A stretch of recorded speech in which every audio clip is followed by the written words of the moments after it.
Oh, coucou mes petits angoissés. On se retrouve pour une histoire qui va nous montrer à quel point une maman peut s'inquiéter pour son enfant. C'est parti. Nous sommes en Bretagne il y a une dizaine d'années. La petite paroisse est tout émue. L'évêque vient enfin de se décider à nommer un nouveau curé.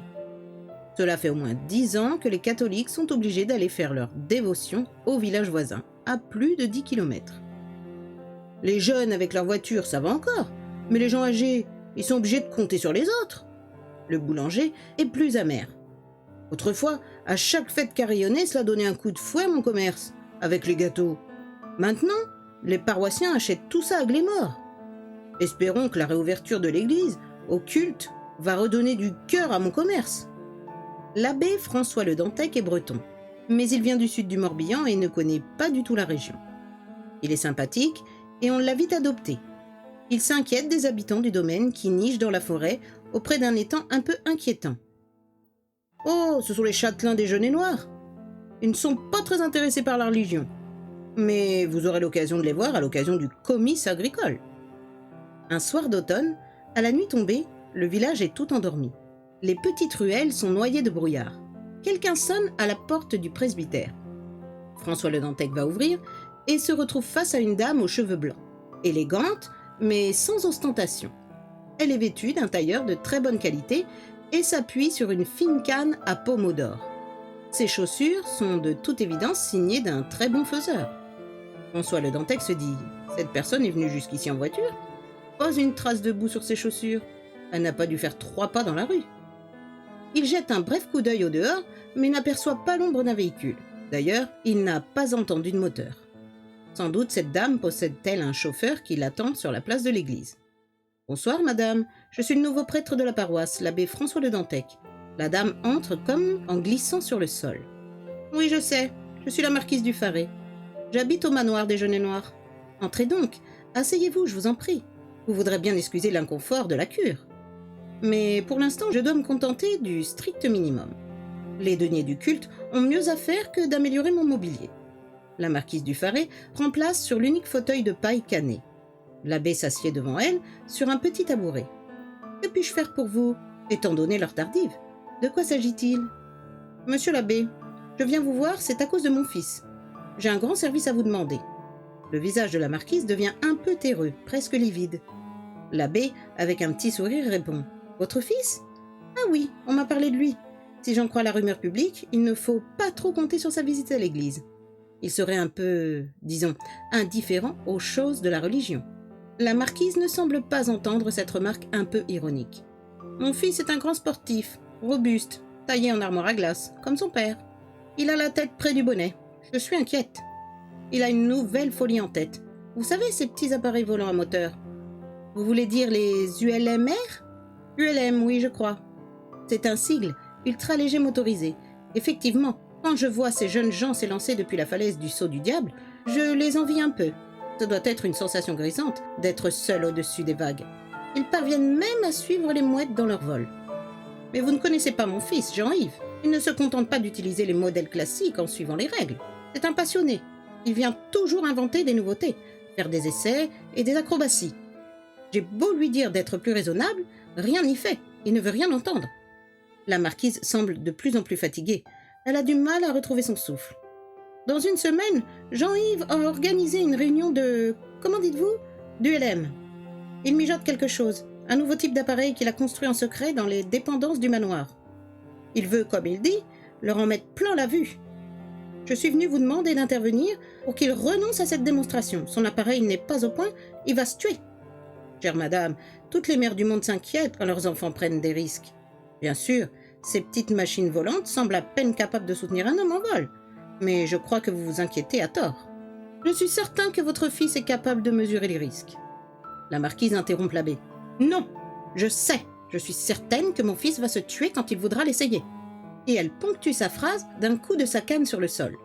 François Le Dantec voit le geste de la canne, mais il n'entend pas le bruit du choc sur le carrelage. Eh bien, chère madame, j'irai dès demain vous rendre visite. Cela me fera une occasion de faire la connaissance d'un de mes paroissiens, les plus en vue. Et peut-être cela lui redonnera-t-il le goût de la messe. Dans la chapelle, les tombes de vos ancêtres sont en bonne place, mais les plaques qui marquent vos prie-dieux sont devenues un peu ternes. Ne pourriez-vous pas lui rendre visite dès ce soir? Demain matin, il a prévu un essai sur sa machine. L'abbé objecte que l'heure est bien tardive pour aller jusqu'au manoir des Genêts Noirs. Allez-y maintenant, je vous en conjure, sinon il va se tuer. Elle joint brusquement ses 2 mains dans un geste de supplication. À son annuaire droit, une fine chevalière ornée d'un blason jette un éclat presque fulgurant. François le Dantec finit par accepter. Il va jusqu'au porte-manteau pour y prendre sa pèlerine noire et son béret.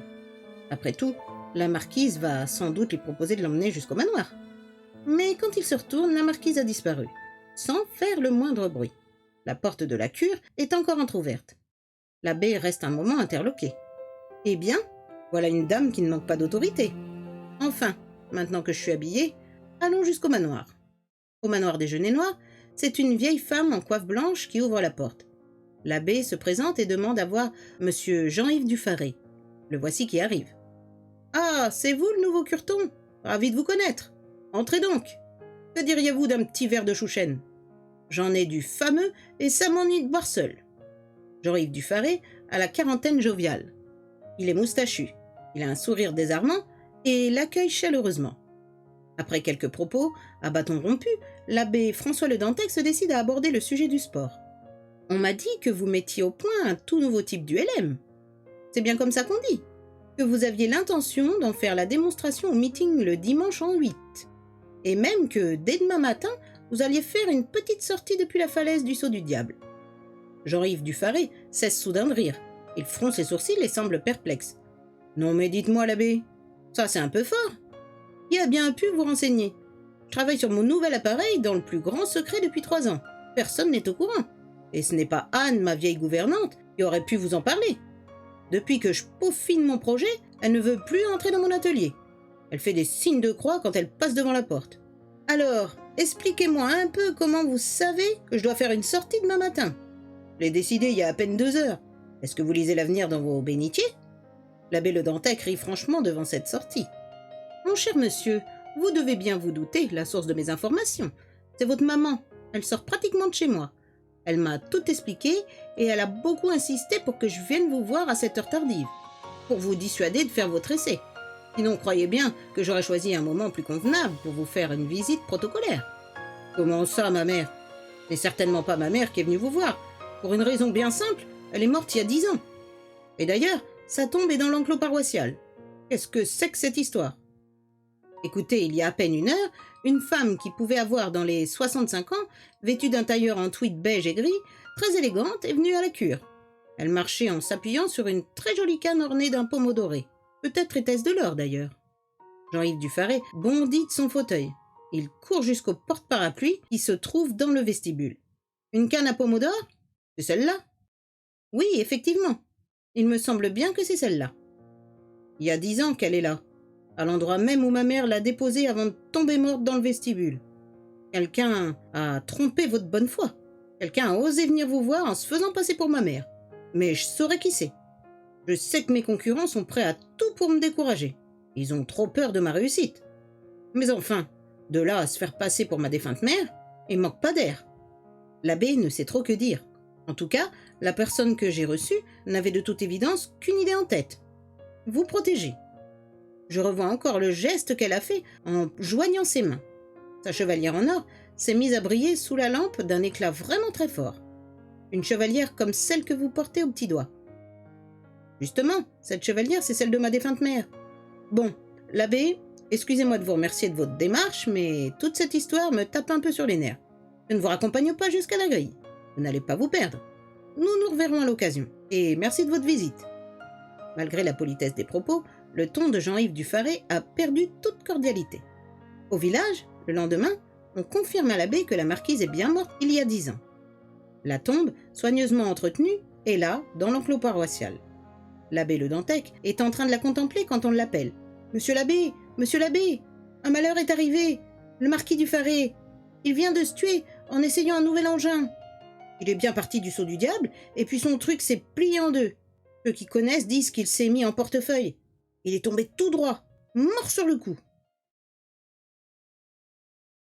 Voilà mes petits angoissés, c'est la fin de cette histoire. pour le moins déconcertante. Vous me direz comme d'habitude ce que vous en pensez dans la section commentaires. On se retrouve bientôt pour une nouvelle histoire. À bientôt les petits angoissés!